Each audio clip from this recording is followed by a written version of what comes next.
My personal pivotal event, the day I broke my arm in 4th grade. When I broke my arm, I was still in my youth, where I didn't know any better and was careless. After I unfortunately fractured a bone along my elbow, which was what really broke, I took things a lot more seriously. I never fooled around or goofed off in a way where I had to physically do something. I even vowed never to get in such a serious injury like this again.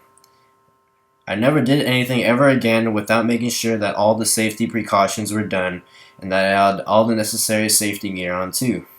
I didn't really use any protection when snowboarding, scootering, or riding my bike.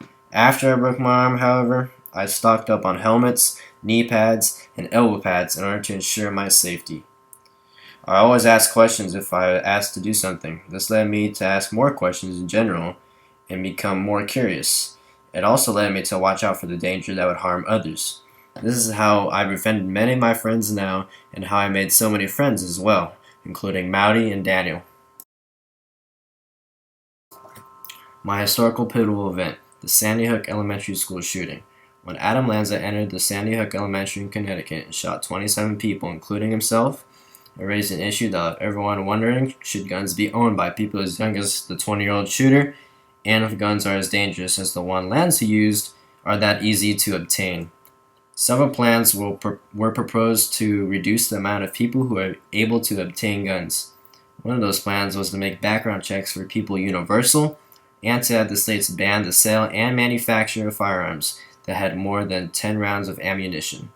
The shooting also created a sense of awareness to the United States on whether or not violent video games should or influence the actions of people such as Adam Lanza. It then promoted a violent video game should or should not be sold anymore. Also, security was promoted nationwide by having schools practice protocols in case a shooter were to come to their school. This shooting also encouraged others who are just as insane as Adam Lanza to try to do what he did or actions relative to what he did. In those insane people's eyes, Adam Lanza committed suicide for a reason, to call out to people to follow his footsteps. He serves as an influence for them. A historical event from slavery, the perfect storm. Bacon's Rebellion. Bacon's Rebellion was an armed rebellion by Virginia indentured servants against Governor William Barclay of Jamestown. The armed rebellion was led by Nathaniel Bacon, whom was an indentured servant also. The indentured servants nearly destroyed Jamestown while the governor fled his own town. When Nathaniel Bacon died of dysentery and left the Virginia indentured servants leaderless, William Barclay returned and killed all the settlers who rebelled. This event was pivotal because it caused Great Britain and colonial governments to have a fear of indentured servitude. They were afraid of having a massive amount of indentured servants causing chaos the way it caused in Jamestown. Then, Great Britain and the colonial governments wondered if switching labor systems would solve this problem.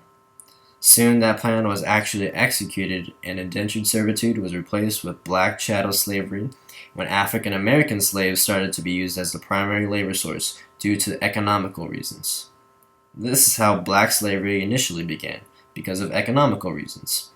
Afterwards, however, laws were created that separated people based on race, and which caused black slavery to be used based upon their race. Now this is how racism stirred up during this time period and why blacks were slaves because of their race.